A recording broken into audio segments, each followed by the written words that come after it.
Evolution salutations, everyone. Evolution River, aka Sparky here, and welcome to another Death Battle reaction. Today we are going to be reacting to Aang versus Elric, Avatar versus Fullmetal Alchemist. Now, I've seen all of Fullmetal Alchemist Brotherhood, and I've seen, I think, all of the original Fullmetal Alchemist. Honestly, I don't know if I've seen the regular Fullmetal Alchemist, but I know I've seen Fullmetal Alchemist Brotherhood, and there's still one thing that became a meme. I hate the father. I hate the father that did that to the dog and the girl. Oh my god. He is scum.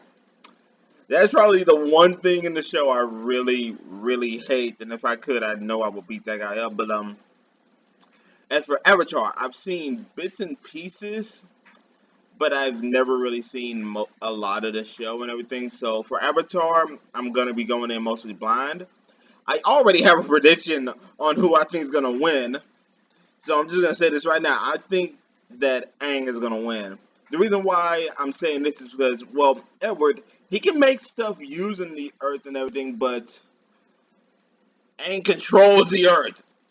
He controls earth, air, fire, water. He'll just crush. Dude will probably just use the elements. And plus, as far as I've seen from what I remember,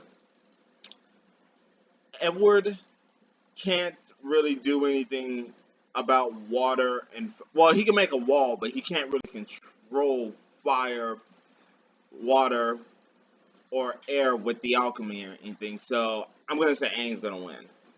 But let's get some more info on both of them and then figure out who's gonna win. So without further ado, let's begin. Have you heard of hymns? They're all about making you look and feel good. Thanks to science, baldness can be optional because Hims is here to help. 4hims.com is your one-stop solution for hair loss, skincare, and sexual wellness for men. Get started with the complete hair kit for just $5 right now while supplies last and subject to doctor approval. See their website for full details and safety information. This could cost hundreds if you went to another doctor or pharmacy. So go to 4hims.com/deathbattle. That's FORHIMS.com/deathbattle. Forhims.com/deathbattle.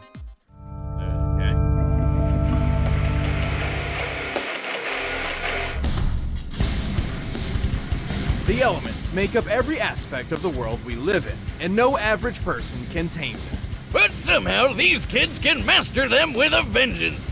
Like Aang, the Avatar. And Edward Elric, the Fullmetal Alchemist. He's Wiz and I'm Boomstick. And it's our job to analyze their weapons, armor, and skills to find out who would win Brotherhood. a death battle. So it's gonna be a pixel one, huh? Water. Earth. Fire. Air. Heart! Really? Once the four nations lived in harmony, and some of their citizens could even learn to bend their nation's element. But only the Avatar could master all four, and it's their duty to protect the balance between these nations. And since there's always gotta be an Avatar around, a new one is born whenever the last one dies. But everything changed when the Fire Nation attacked. Attempting to conquer the other three nations, the Avatar would inevitably be their greatest obstacle. Man, they'd even go after a kid? Living among the air nomads, How Aang was did an the Water energetic Nation and even dutiful fall to the 12 Fire years Nation? They could've old just when he put learned them of all his out, destiny. He was the tsunami. newest incarnation of the Avatar. But he totally wussed out, ran away from home, and got frozen in ice for 100 years.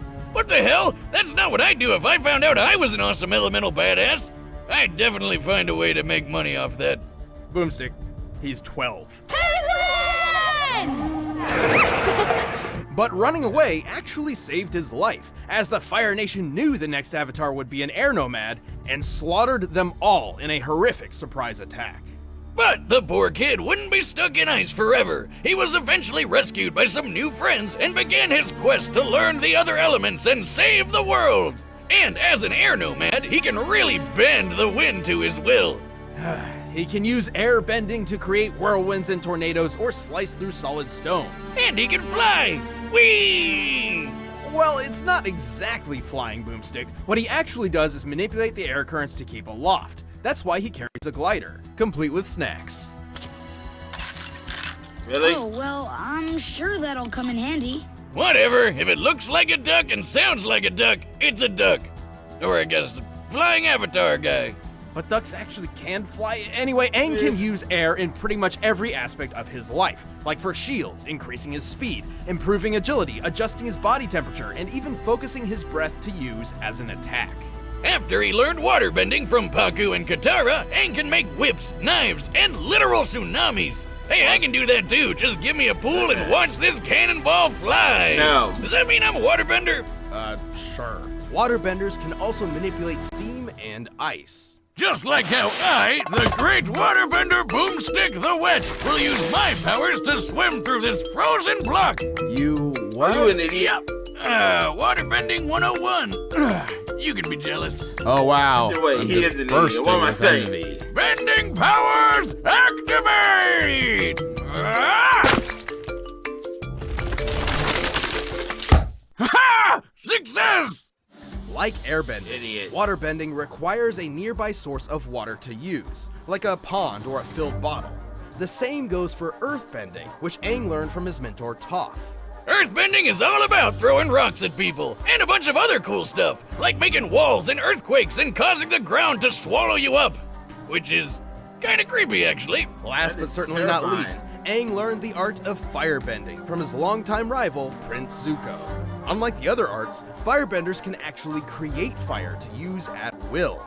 Firebending is so goddamn powerful. It's even got the deadliest bending technique of all, shooting lightning. Yep. Well, only the most advanced firebenders can cast lightning, which is usually an instant kill move. While Aang never learned the move itself, he has learned how to redirect it through his body. But even after learning the 4 elements, Aang got to meet one last master bender. Who taught him the art of manipulating a person's life energy, the purest form of bending. It's super dangerous though, and one mistake could tear up Aang's soul. And with it, Aang defeated the Fire Lord and brought peace to the world at large. Well, with that and with his super form, the Avatar State. In the Avatar state, Aang's bending abilities grow immensely powerful. This is because the Avatar state lets Aang draw upon the power and wisdom of all previous Avatar incarnations. Though it is extremely risky, as dying while in the Avatar state ends the cycle of reincarnation permanently. Why would he care if he's dead anyway? Whatever, the coolest thing about the Avatar State is it makes you glow, like this. Behold! What? How are you doing that? Seriously. Oh, I drank a bunch of glow sticks. You need to go to the doctor, like right now. My liver's processed way worse than this. Well, with or without the Avatar state, Aang is plenty powerful. He has the ability to move gigantic stone columns and even carve canyons around an entire city. Not only has he survived hits from earthbending kings and massive explosions, he threw this gigantic column of rock at the Fire Lord. To get the column's mass, we compared Aang's height against it and determined it must weigh 9,500 tons. Agree. Aang's super fast too. With airbending, he can run on water. Which, given his size, requires a movement speed of well over 67 miles per hour. He used airbending to block a giant column-destroying explosive attack from the best-named character on the show, Combustion Man! And he's proven he could redirect lightning from the Fire Lord himself. Taking into account the distance between them and how far Aang's arm had to move to catch the lightning, he would have to react at least 155 times faster than sound. He is pretty unused to violence, though. I mean, he's a vegetarian pacifist for crying out loud. But while he may seem like just a kid, Aang still saved the world and led it into a peaceful future. To him, bending is elementary. If you want to be a bender, you have to let go of fear. Okay then. Alchemists of old once tried to turn lead into gold with not great results. But in the country of Amestris, the ancient science of alchemy is actually possible by using the Earth's natural energy to reshape the molecular structure of various objects. And by drawing a circle thingy. A transmutation circle, which most alchemists use except for the youthful prodigy, Edward Elric. Oh, what a little badass! Careful, Boomstick, he's a bit touchy about his size. Hey, if I lost my mom like he did, I'd get mad at the little stuff too. But Ed and his brother Alphonse figured they could bring her back with alchemy. So they went for it, but things went south real fast. You know how people say they'd give an arm and a leg for something? Well, Ed literally did, and poor Al lost his whole body. Luckily, Ed managed to stick his brother's soul in a suit of armor. But still, yikes. This horrible experience has forever marked the two brothers. No one is meant to transmute the human soul, and the boys were lucky just to escape with their lives. But he got something good out of it, like super secret knowledge, including how to do alchemy without a circle thingy. He just has to clap instead. So, worth it? With these new abilities, Ed and Alphonse began their quest to restore their bodies. Specifically, they sought the incredible power of a Philosopher's Stone, believing it to be their only chance. Eventually, Ed joined the military, and thanks to his amazing potential, he was named by the Fuhrer the Fullmetal Alchemist. What? Adolf Hitler? Nah, it's just Bradley. He's okay. Until he isn't. Spoilers! Also, since Ed lost a couple limbs, he got them replaced with automail, kinda like my leg. Automail is made from incredibly durable metal, ranging from his original steel one, to a gas-powered one, to his best version consisting of a mix of aluminum and carbon. Apart from being durable metal prosthetics, Ed's automail limbs function just like normal ones. He can even reshape his arm as a weapon. So he can turn it into swords and saws and stuff, increase its durability by hardening its makeup, or turn it into an umbrella. Truly a limb of many talents. But at the end of the day, Ed's true talent lies not in sword fighting or umbrella holding, but the art of alchemy. He can do all sorts of crazy things with all the elements. He can basically make anything he wants, like spears and shields. So long as he follows the rule of equivalent exchange. Anything created with alchemy must have a source of equal value and cannot be made fundamentally different. For example, lead can be molded into a statue, but it cannot be turned into water. Other than that, there are 3 principles needed to use alchemy well. Comprehension, Which means you gotta understand what the thing you're using is made of. destruction, Breaking stuff down. and reconstruction. Putting stuff back together. Ed is only limited by the materials at hand and his imagination. At his full potential, he can do almost anything. He can purify water, create ammonium gas from ammonium nitrate, repair entire houses, and transform a gun into a trumpet. Don't What? you ever try and do that with any of my guns. Anyway, Ed's also learned destruction alchemy, which does exactly what you think it does, make a big ol' kaboom. Ed's used it to destroy stuff like automail, but it can also be used to explode people's heads. So, using destruction alchemy, Ed should be able to destroy something like this on a molecular level. Ha! Or you could just do that. Really? Anyway, with all of his abilities, Ed has done some incredibly impressive things. Not only has he blocked gunfire from a Gatling gun after it started firing, he's dodged a pistol from nearly point-blank range, and his automail arm even took a bite from a lion-headed chimera. It was totally fine. Assuming this chimera has a similar bite force to that of a real lion, that means Ed's arm stood up to a force of 1,000 pounds per Why does that square line look inch. like it's big? He's created a gigantic cannon and then survived that cannon exploding while he was standing on it. And then he survived being on top of a huge boulder exploding too. We can measure the boulder's the heck? explosion against Ed's size to get an approximate energy output. With a radius of 36 feet, this blast must have been equivalent to over 100 tons of TNT. How's that for equivalent exchange, bitches? He also survived an explosion that took out most of a 10-story building. Even apart from being tough, Ed has shown considerable strength when using alchemy.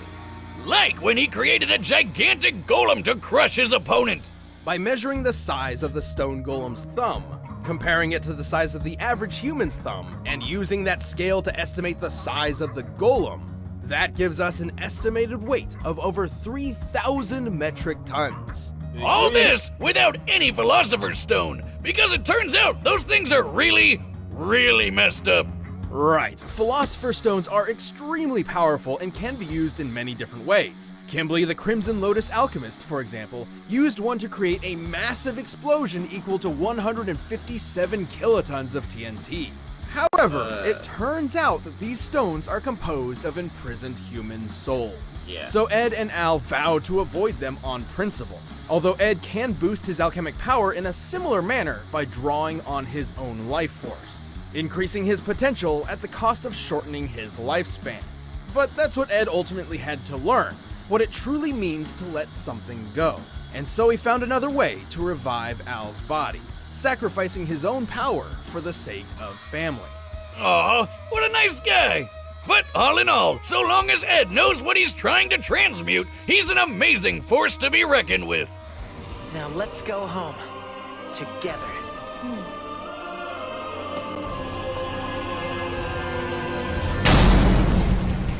All right, the combatants are set, and we've run the data through all possibilities.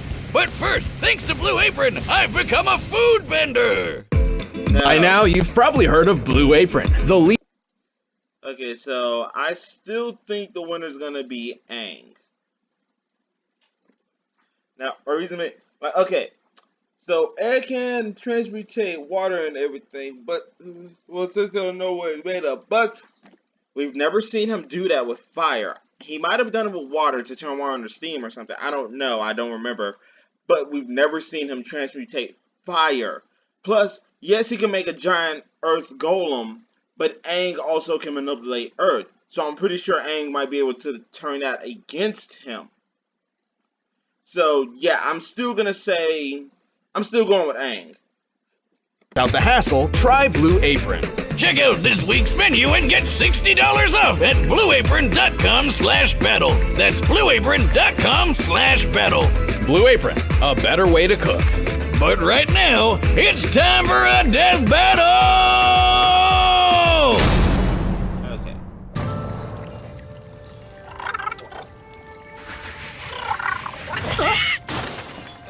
Okay.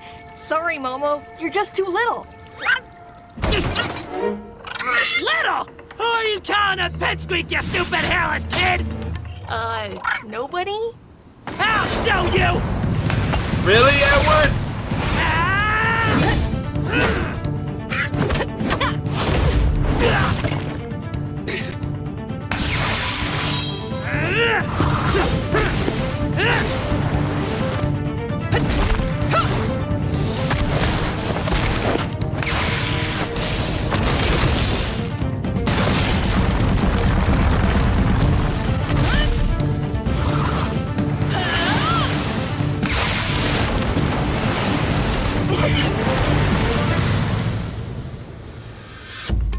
You know, there are actually a lot of advantages to being short. Like, you'll never hit your head on door frames, and... I'm still growing!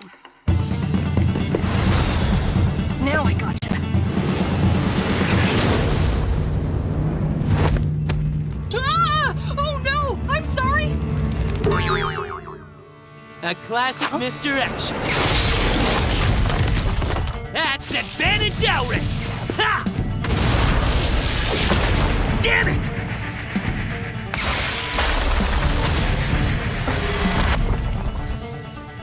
How's this for small?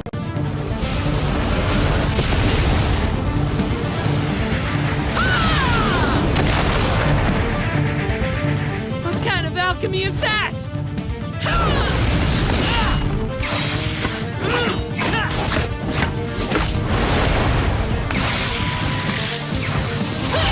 Okay, no more clappy magic.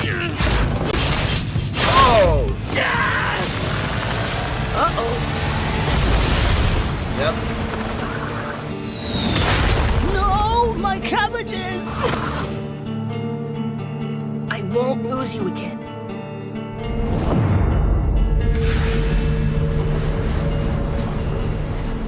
There you are! Nice try, Shorty!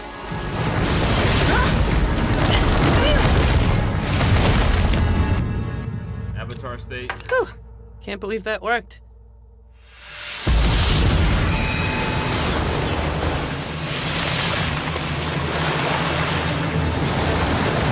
This ends now! Yep, I can do it. At least I'm taller than you. Really? Say the last word. At least I'm taller than Left me no choice. Looks like Ed didn't have a leg to stand on. Or arm, I guess. Ed may have been more quick-witted and inventive, and he certainly had more combat experience. But Aang's bending abilities were far more versatile and readily available than combat alchemy. Yeah, it had cool stuff like cannons and gun trumpets, but Aang was fast enough to react to lightning, which is way faster than dodging a measly bullet. Recall how Ed survived an explosion that destroyed most of a 10-story building. By examining the size of the building and thus the volume of the conical explosion, this blast must have equaled about 30 kilotons of TNT. That's cool, but Aang did way more when he carved up a circle around that city in Avatar State. The force to blast such a huge ravine around the city of Yu Dao was a massive undertaking. By measuring the width, length, and depth of the affected area compared to the size of the city, we found it would take almost 160 kilotons of TNT to pull that off. More than 5 times greater than Ed's best durability feat. So Aang definitely had the stuff to crush Ed's automail arm and the rest of him. Granted, Ed could reach this sort of power by sacrificing his life force. Remember Kimbley's explosion, the one empowered by a Philosopher's Stone, a blast worth 157 kilotons of TNT? That's almost identical to Aang's feat, and theoretically, Ed could have been capable of this level of power. Theoretically. However, a Philosopher's Stone uses many souls, while Ed could only draw from his one. Not to mention, drawing from his own life force meant his power-up had a very short and dangerous duration limit compared to the Avatar state, which has no such limit. But even so, Ed's tactics and creativity kept him in the fight, yet the Avatar's speed, power, and versatility was too much for him. Aang may be a pacifist in canon and would hardly kill anyone, but unleashing his full power is a sight to behold. Just when Ed thought he had the hang of it, he alchemist the mark. Really? The winner is Avatar Aang. Thanks for watching this episode of Death Battle. If you want the battle music for yourself, you can get it by clicking the link down below. And if you'd like to see some more battle and death, make sure to click the link over there. That's right. So glad I stuck with Aang. Oh my gosh, I had a feeling Aang was gonna win because of the fire and everything. He was more versatile. I didn't think that the power outage and the power scaling would be that much different. So yeah, but still, I was right. I'm happy about that. If you guys have enjoyed this reaction, go support Death Battle on the original content. Until next time, this is Sparky signing off.